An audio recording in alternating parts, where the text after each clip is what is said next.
በስመ አብ ወወልድ ወመንፈስ ቅዱስ አሃዱ አምላክ።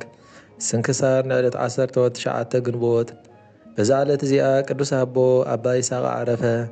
ንሱ ኣብ ኣድባራት መቃርስ ቀሲስ ነበረ። እዚ ቅዱስ ይስሐቅ ካብ ሓንቲ ናይ ምስሪ ንእሽቶ ዓዲ እዩ። ወለዱ ከዓ ድኻታት ነበሩ፣ ብምግባር ሰናይ ግና ሃብታማት ነበሩ። እዚ ቅዱሳን መነኮሳት ኣረጋውያን እቲ በእዳዎም ዝሰርሕዎ ኣቑሑት ክሸጡ ናብ ምስሪ ክኸዱ ከለዉ ምስ ረኣዮም ደድሕሪኦም ሲዒቡ ገዳም ኣስቄጥስ በጽሐ። ብትእዛዝናቶም ተጸሚዱ ከዓ ይላእኾም ነበረ። ካብኡ ተዓጢቑ ዓብዪ ተጋድሎ ተጋደለ። ጥሪት ዝበሃል ፈጺሙ ኣየጥረየን። ብኹሉ መዋዕል ህይወቱን ምንኩስንውን ክልተ ክዳን ከየጥረየ ወዲእዎ።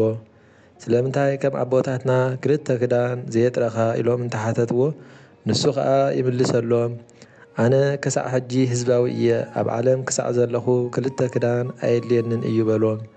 መሊሱ ድማ ኣቦታትና ጨጓር ክዳን ናይ ሆሳዕና ይለብሱ ነይሮም፣ ንዓና ግና ሓደ ልብሲ እዩ ዝግባአና፣ እዚ ኣይኣኽለና እንዶ በለ። ኩሉ ሳዕ ክበኪ ከሎ ድማ ስለምንታይ ትበኪ ኢሎም እንተሓተትዎ ንሱ ከዓ ወለደይ ስለ ዝዓረፉ ዝኽታም ሓደጉኒ ይብሎም። ኣብቲ መግቢ ድማ ናይ ማዕጠንቲ ሓመኹሽቲ እናወሰኸ ነዊሕ ዓመታት ይምገብ ነበረ። ካብ ዕለታት ሓደ መዓልቲ ብርቱዕ ሕማም ሓመመ። ካብቶም ኣሕዋት ከዓ መግቢ ኣዳልዮም ኣምፅኡሉ። ንሱ ግና ጥዕማ የበሎን። እቲ ዘምፅኣሉ ሓዊ ከዓ እዚ መግቢ ንዓኻ ጽቡቕ እዩ፣ ንሕማምካ ፈውሲ ክኾነካ እዩ ኢሉ ንኽበልዕ ብዙሕ ለመኖ። ንሱ ግና ከምዚ ኢሉ መለሰሉ፣ ሓወየ እመነኒ፣ ኣነ ኣብዚ ሕማም እዚ 30 ዓመት ክነብር እየ ዝደሊ በሎ። ብዕድሚኡ ምስ ዓበየ ጽድቁን ትሩፋቱን ከዓ ምስ በዝሐ እቶም ኣረጋውያን ተኣኪቦም ክህነት ክሸምዎ ተማኸሩ።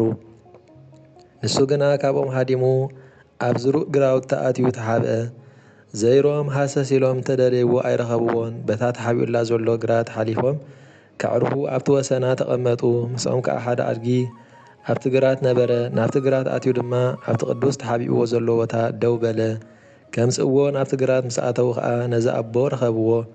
ሓዝዎ እሞ ከይሃድሞም ከዓ ክኣስርዎ ደለዩ። ንሱ ከዓ ካብ ሕጅስ ፍቓድ እግዚኣብሔር ከም ዝኾነ ፈለጥኩ በሎም። ምስኦም ከደሞ ክህነት ተሾመ። ንቅዱሳን ኣረጋውያን ተኣዝዞ ወሰኸ። ንመንእሰያት ገቢረ ሰናይ ይምህሮም። ኣውራ ከዓ እዙዛትን ሰማዕትን ክኾኑ ይላበዎም ነበረ። ካብ ኩሉ ትሩፋት እቲ ዝበለጸ ምእዛዝን ምስማዕን እዩ በሎም። ግዜ ዕረፍቱ ምስ ቀረበ ናይቲ ገዳም መንእሰያት ብድሕሪኡ ክገብርዎ ዝግብኦም ክምህሮም ለመንዎ። ንሱ እውን መለሰሎም፣ ከምዚ ኣነ ዝገብሮ ትርእዩ ንዘለኹም ንስኻትኩም ከዓ ኣብዚ ገዳም ጸኒዕኩም ክትነብሩ ብፍቓድኩም ከዓ ከምኡ ግበሩ በሎም። ንሕና ኣቦታትና ምስ ዓረፉ ሓዘንና፣ ከምቲ ምግባሮም ምስ ገበርና ከዓ ብድሕሪኦም ኣብቲ ገዳም ምንባር ጸናዕና በሎም። እዚ ምስ በሎም ብሰላም ዓረፈ። ኣኽሊል ክብሪ ከዓ ተቐበለ። በረኸቱ ምሳና ትኹን ንዘላለም ዓለም ኣሚን። ሰላም ለይስሐቅ ከመ ይሲምዎ ቀሲሰ ዘአመረ ዓድግ መንገለ ተግህሰ ዝንቱ ጻድቅ መንኰሰ ኢገብረ ለስጋሁ ክልኤተ ኣልባሰ ወሃመደ ማዕጠንት ይሴሰይ ሲሳዮ ልውሰ። በዛ ዕለት እዚኣ ቅዱስን ሓያልን ዓብይን ክቡርን ተጋዳላይ ብፁዕ ኤስድሮስ ሰማዕትነት ተቐበለ። እዚ ቅዱስ እዚ ካብ ሰብ ሃገረ እስክንድርያ እዩ። ኣቦኡ ካብቶም ክቡራን ናይ መንግስቲ ሰብ ስልጣን ኮይኑ ናይ ብዙሓት ወተሃደራት ሓለቓ እዩ። ስም ኣቦኡ በደላኦን ስም ኣዲኡ ሶፍያ እዩ። ክልቲኦም ካብ ወገን ክርስቲያን እዮም። በደላኦን ዲዮቅልጥያኖስ ካሓደ ንጉስ ዝገበሮ ብዚ ሓጢኣትን ኣበሳን ምስ ረኣየ ምስ ሰበይቱን ደቁን ካብኡ ተኣልየ። ንሳቶም ካብቶም ዓበይቲ ሰብ ስልጣን መንግስቲ እኳ እንተነበሩ ስልጣኖም ሓደጉ። ብዛዕባ እዚ ተኣኪቦም ኣብ በረኻ ምስ ሓደ ሳሙኤል ዝበሃል ሰብኣይ ተቐመጡ። ምስጋና ንዑ ይኹን ምእንቲ ስም ጎይታና ኢየሱስ ክርስቶስ ካብቲ ዓላዊ ንጉስ ተኸዊሎም ነበሩ። ድሕሪዚ ክፉኣት ዓለውቲ መጺኦም ብዛዕባ ካብኡ ምሕብኦምን ንጣዖት ምስጋድ ምእባዮምን ናብ ንጉስ ከሰስዎም። 500 ወተሃደራት ልኢኹ ናብኡ ኣቕረቦም። ንሳቶም ከዓ ብስም ጎይታና ኢየሱስ ክርስቶስ ተኣመኑ። ምስጋና ንዑ ይኹን። ንስኻ ንክርስቶስ ምስጋና ንዑ ይኹን ምስ ሓደግካዮ ንሕና ድማ ሓደግናካ። ኣብ ቅድሚ እግዚኣብሔር ዓብዪ ሓሳር ስለ ዝገበርካ ሓደግናካ በልዎ። ንጉስ ተቖጥዐ። ንበደላኦን ርእሱ ክቖርጽዎ ኣዘዘ። ተሰይፉ ኣኽሊል ሰማዕትነት ተቐበለ። ንቅዱስ ኤስድሮስ ከዓ እንተተምሃረ ኢሉ ኣብ ቤት ማእሰርቲ ኣሰሮ። ሽዑ ወዲ 12 ዓመት ነበረ። ድሕሪ ቁሩብ መዓልታት ኣብ ክሳዱ ገመድን ጋጋ ሓፂንን ኣእትዮም ናብ ንጉስ ኣምጽእዎ። ንጉስ ከዓ ኣይፍራህካን ዶ ንኽትምለስከ ብልብኻ ዶ ኣይምኸርካን ክብል ሓተቶ። ንሱ ግና ብሃይማኖቱ ነቕ ዘይብል ጽኑዕ ነበረ። ምምላስ ምስ ኣበየ ሽዑ ንጉስ ኣብ ልዕሊ ህዝንባዝ ማለት ኣብ መቕጽዕ ቦታ ኣደይቦም ስጉ ክበሳስዕዎ ኣዘዘ። ደሙ ከም ማይ ክሳዕ ዝውሕዝ ከዓ ኮነ። ኣዲኡ ሶፍያ ካብቲ ደሙ ሓደ ሕፍንቲ ወሲዳ ናብ ገጽ ንጉስ ነጸገትሉ። ንስኻ ካብ ኩሉ ፍጥረት ርጉም ኢኻ በለቶ። ከምኡውን ሓብቱ ኣፎምያ ኣእማን ኣልዒላ ናብ ንጉስን ናብ መኳንንቱን ደርበየትሎም። ንጉስ ተቖጥዐ፣ ካብ ማእከል ሕቖአን ክቖርጽወን ኣዘዘ። ብኸምዚ ከዓ ሰማዕትነተን ፈጸማ። ቅዱስ ኤስድሮስ ከዓ ተሰቒሉ ከሎ ኣብ ልዕሊ ኣዲኡን ሓብቱን ዝኸውን ዝነበረ ይርኢ ነበረ። ጓህር ሓዊ ኣብ ጐድኑ ከዓብሉ መሊሶም ድማ ከብዱ ቀዲዶም ኣማዑቱ ኣውፂኦም ኣብቲ ጎቦ ገደፍዎ። ኣዕዋፍ ሰማይ ኮነ ኣራዊት ግና ፈጺሞም ኣይቀረብዎን። መድሓኒና ከዓ ኣሕዊኡ ኣተንስኦ። ካብኡ ናብ ንጉስ ከደ። ንጉስ ከዓ ምስ ረኣዮ ኣብ ዓራት ሓጺን ሰቒሎም ኣብ ትሕቲኡ ሓዊ ከኣጉድሉ ኣዘዘ። ደጊሞም ናብ መደቀሲ ሓጺን ኣእትዮም መዓናጥኡ ክሳዕ ዝበታትኽ ጠሓንዎ። ጐይታና ድማ ደጊሙ ኣተንስኦ። መሊሶም እውን 800 ነፍሳት ሰቐልዎ። ካብዚ እውን መድሓኒና ኣሕወዮ። ንጉስ ነዚ ርእዩ ኣብ ሓጺን መእሰሪ ብዕራይ ከኣስርዎ። ኣብ ልዕሊኡ ከዓ ዝተፈላለየ ዘፍታን ተይን ዝመስል ተባዳዕ ነገር ክዕዮም ብትሕቲኡ ሓዊ ከኣጉድሉ ኣዘዘ። እቶም ወተሃደራት ድማ ከምኡ ገበሩ። ድሕሪ ቁሩብ መዓልታት ከዓ ክሳዱ ክቖርጽዎ ኣዘዘ። ሽዑ ድማ ጐይታና እውን ካብ ሞት ኣተንስኦ። እንሆ እዚ መምስተቐትለ ጐይታና ዘተንስኦ ዘሎ ንሳልሳይ ጊዜኡ እዩ። ካብኡ ዓብዪ እምኒ ኣብ ክሳዱ ኣሲሮም ናብ ባሕሪ ደርበይዎ። በታ ሰዓት እቲኣ ቅዱስ ሚካኤል ሊቀ መላእክት መጺኡ ኣውፅኦ። ኣብ ቅድሚ ንጉስ ከዓ ኣቆሞ። ንጉስ ከዓ ማእከል ሃገር ኣብ ዕንፀይቲ ክሰቐልዎ ኣዘዘ።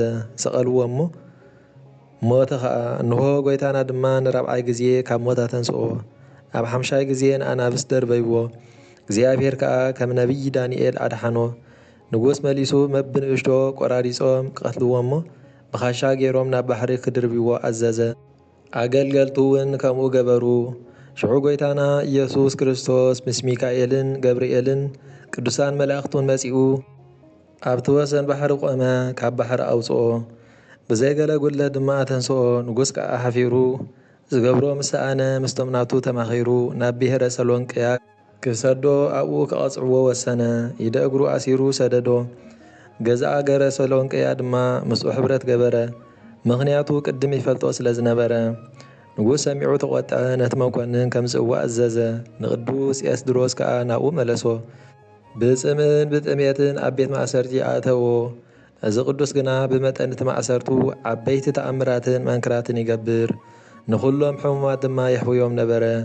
19 ግንቦት ምስ ኮነ ንጉስ ካብቲ ዓዲ ወፃኢ ኣውፂኦም ኣብ መስቀል ክሰቕልዎ ኣዘዘ። ጊዜ 6 ሰዓት ፍርቂ መዓልቲ ሰቐልዎ። ኣየር ከዓ ብመላእኽቲ ተመልአት። መድሓኒና ድማ ኣብ ማእከሎም ነበረ። ኪዳናት ከዓ ኣተወሉ። ሽዑ ነፍሱ ኣረከበ። ንዘለዓለም ዘይበሊ ኣኽሊል መንግስቲ ከዓ ተቐበለ። ቁጽሪ ዓመታት ዝተሰቐየሉ ካብ መጀመርያ ክሳዕ ፍጻሚኡ ድማ ከምዚ ዝስዕብ እዩ። 5 ዓመት ኣብ ቤት ማእሰርቲ ቅድሚ ምስሰቓዮም 1 ዓመት ኣብ ሰሎንቅያ ተኣስረ። ኣብ ሃገር አንጾኪያ 12 ዓመት ብስቓይ መቕጻዕቲ ነበረ። ኩሉ ተደሚሩ 18 ዓመት ኮነ።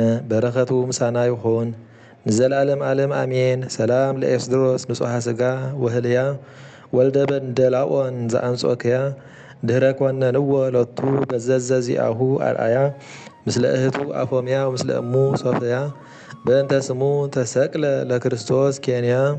በዛ ዕለት እዚኣ እልፍ አእላፋት ዝኾኑ ሰማዕታት ምስ ኤስድሮስ ሰማዕትነት ተቐበሉ። በረኸትዎም ምሳና ይኹን ንዘለዓለም ዓለም ኣሚን። ሰላም እብል 80 አእላፈ 50 አምዓተ ወ50 ዘዚአሆሙ ትራፈ ማህበራነ ኤስድሮስ እሉ ለተመሲሎሙ አእላፈ ለሃወጾትየ ይምጽኡ ዘልፈ እንዘይትጓድኡ ምስለ ክንፍ ክንፈ። በዛ ዕለት እዚኣ ኣባ ዮሴፍ ብርሃን ዓለም ዓረፈ። እዚ ቅዱስ እዚ ኣብ ቤት ኣቦኡ ከሎ ኩሉ ጥበብ ዝዓለም ተማህረ። ዝረኣይዎ ክሳዕ ዘድነቑ መጻሕፍቲ ቤተ ክርስቲያን ድማ ተርጎመ። ዲቁና ተሾመ። እግዚኣብሔር ንድሕነት ነፍሱ ምስ ፈቐደሉ ብርሃናዊ መልአኹ ቅዱስ ሚካኤል ለኣኸሉ ኦ ዮሴፍ ነዚ ሓላፊ ዓለም ተፍቅሮ ዲኻ ምስቲ ኣብ ውሽጢ ዘሎ ኩሉስ ጨናውዶ ኣይኮነን በልዎ። ካብ ሽዑ ጾምን ጸሎትን ጀመረ። እግዚኣብሔር ከዓ ናብቲ ንሱ ዝሓረዮ መንገዲ ክመርሖ ክልምን ጀመረ። ሓደ ፈላሲ ኣብ ከባቢ ወለቃ ኣባ ዘካርያስ ዝስሙ ነበረ። ንሱ ካብ ኣዝማድ ኣባ ዮሴፍ እዩ። ኣጸሚዩ ወሲዱ ኣልባስ ምንኩስና ኣልበሶ ናብ ምድሪ ትግራይ ወሰዶ። ኣብኡ ተግባር ኢድ ጽሕፈትን ምስፋይ ልብሲ ምንኩስናን ተማህረ። ካብኡ ክልቲኦም ናብ ገዳም ኣተዉ። በበናቶም ድኻም ፍረ ኣይዋን በረኻ እናተመገቡ ነበሩ። ብሓራምዝን ብኣናብስን ብተመናትን እናተፈተኑ ነበሩ። ንእግዚኣብሔር ብምእማን ብሓይሊ ጽድቆም ብዙሕ ተኣምራት ገበሩ። ኣባ ዘካርያስ ውዑይ ድስቲ ብጻዕዳ ኢዱ ኣልዒሉ ኣብ ቅድሚቶም ኣሕዋት ኣዞሮ። ኣባ ዮሴፍ ከዓ ንዝተሰብረ መግቢ ዘብስሉሉ ጻሕሊ ጸብሑ ከይተኻዕወ ከም ቅድሙ ኣላገቦ። ሓደ ሕያዋይ ሰብ ኣገልጋሊ ህዝባዊ ከሎ ከጥምቕዎ ምስ ደለዩ ኣብ ግዜ ሞቱ ከምዚ በሎም፣ እምበኣር ኣነ ብኢደ ከጥምቐኩም ጎይታ ኢየሱስ ክርስቶስ ሎሚ ኤጲስቆጶስ ሸይሙኒ እዩ በሎም። እዞም ቅዱሳን ከምዚ ገይሮም ነናቶም ስነ ምግባሮም ኣርኣዩ። ካብኡ ናብ ጳጳስ ወሰድዎ እሞ ቅስና ተሾመ። ኣባ ዘካርያስ ምስ ዓረፈ ኣባ ዮሴፍ ናብ ካልእ ገዳም ገዓዘ። ደው ኢሉ ከይተቐመጠ 40 መዓልቲ ጾመ። ብድኻም ምስ ወደቐ ቅዱስ ሚካኤል መጺኡ ኣተንስኦ። ደጊሙ ኣብ ገምገም ጸድፊ ኣእዳዉ ምስ ዘርግሖ ከይኣከቦ 40 መዓልቲ ቆመ። ሰይጣን መጺኡ ናብቲ ቆላ ንታሕቲ ኣጽደፎ። ቅዱስ ሚካኤል ከዓ ተቐቢሉ ናብ ምቕዋሙ መለሶ። መሊሱ ኣብ በዓቲ እምኒ ኣተወ። ብዘይ ምግብን መስተን 40 መዓልታት ገበረ። ሰይጣናት ናብኡ መጺኦም ብዝተፈላለየ ምትሓት የፍርህዎ እሞ መላእኽቲ ከዓ የጸናንዕዎ ነበሩ። ረሃጹ ብኹሉ ኣካላቱ ክሳዕ ዝውሕዝ በብእልፊ 10 ሚእቲ ይሰግድ ነበረ። ካብኡ ኩሉ ኣድባራት ትግራይ ዘይሩ ናብ ምድረ ሰሜን ተሳገረ። ናብ መቓብር ያሬድ ኣትዩ ኣብ ኣፍ በዓቱ ተቐሪጹ ብዝረኸቦ ኣንቀጸ ብርሃን ተማህረ። ሸፋቱ ምስ ረኸብዎ ብእማን ደብደብዎ፣ ብበትሪ ወቕዕዎ፣ ብኽናውቲ ወጊኦም ገደፍዎ። እግዝእትነ ማርያም መጺኣ ፈወሰቶ። ሓደ መዓልቲ ናይ ሰበይቲ ሬሳ ረኸበ። ኣብ ልዕሊኣ ብትእምርተ መስቀል ምስ ባረኸት ተንስአት። ካብኡ 3 ግዜ ኢየሩሳሌም ነገደ። ኣብ ቅዱሳት ቦታታት ተባረኸ። ኣብ መቓብር ጴጥሮስን ጳውሎስን ኣብ መቓብር ኩሎም ሃዋርያት ክሳዕ ሃገረ ባርቶስ ህንድን በጽሐ። ኣብ ማያት ዝመልአ ሩባታት ክበጽሕ ከሎ ኣብ ልዕሊኡ የማዕትብ እሞ ከም ብምድሪ ብእግሩ ይሳገር ነበረ። ኣናብስን ኣናብርን ይኽተልዎ ነበሩ። ዝብላዕ ምሳኣኑ ኣብ ልዕሊ እምኒ ይባርኽ እሞ ስጋ ይገብረሎም ነበረ። ካብኡ ናብ ገዳመ ደብረ ሊባኖስ ናይ ኣቡነ ተክለ ሃይማኖት ከደ። ካብ ኢድ ኣባ ተወልደ መድህን ከዓ ስኬማ ተቐበለ። ኣባ ተወልደ መድህን ከዓ ክፍትኖ ደልዩ 7 ጨናፍር ጽሕዲ ሰቢሩ ክተኽሎ ሃቦ። ምስ ተኸሎም ድማ ሽዑ ንሽዑ ጸደቑ፣ ጨብጨቡ፣ ዓበዩ። ክሳዕ ሎሚ ድማ ኣለዉ። ብዙሓት ናብኡ መጺኦም ድማ ብኢዱ ምንኩስና ተቐበሉ። ብስም እግዚኣብሔር ኣብን ብስም እግዝእትነ ማርያምን ኣብ ዝሃነጾ ቤተ ክርስቲያን ኣብ ሓደ ቦታ ነበሩ። ሓደ መዓልቲ ብራእይ ብክልተ ወገን ድንግል ዝኾነት እግዝእትነ ቅድስቲ ድንግል ማርያም ዕጣን ሃበቶ። ምስ 24 ካህናተ ሰማይ መንበር ጸባኦት ጎይታ ዓጠነ። ሃዋርያት ብዙሕ ግዜ ናብኡ መጺኦም ይባርኽዎ ነበሩ። ሓደ መዓልቲ ነብሪ ህፃን ካብ ኣዲኡ ወሰደ። ብስሙ ምስ ኣምሓለቶ ድማ ኣብ ሳልሳይ መዓልቲ ወዳ መለሰላ። ንደቁ ከዓ ገንዘብ ኮነ እንስሳ ከየጥርዩ፣ ስጋ ከይበልዑ፣ ወይኒ ሜስ ከይሰትዩ፣ ትሕትናን ሕያውናትን ክመሃሩ፣ ዘይጠቅም ዘረባ ከይዛረቡ፣ ኣብ ቤተ ክርስቲያን ከይስሕቁ፣ እዝን ኩሉ ንዑ ዝመስልን ስርዓት ቀኖና ሰርዓሎም። ህይወቱ ብድኻም ብተጋድሎ ምስ ፈጸመ ብሰላም ዓረፈ። ብስም ደብረ ታቦር ኢሉ ኣብ ሰመያ ቤተ ክርስቲያን ተቐብረ። ካብኡ ከዓ ዘይቁፀሩ ተኣምራትን መንክራትን ተራእዩ። በረኸቱ ምሳና ትኹን ዘለዓለም ዓለም ኣሜን።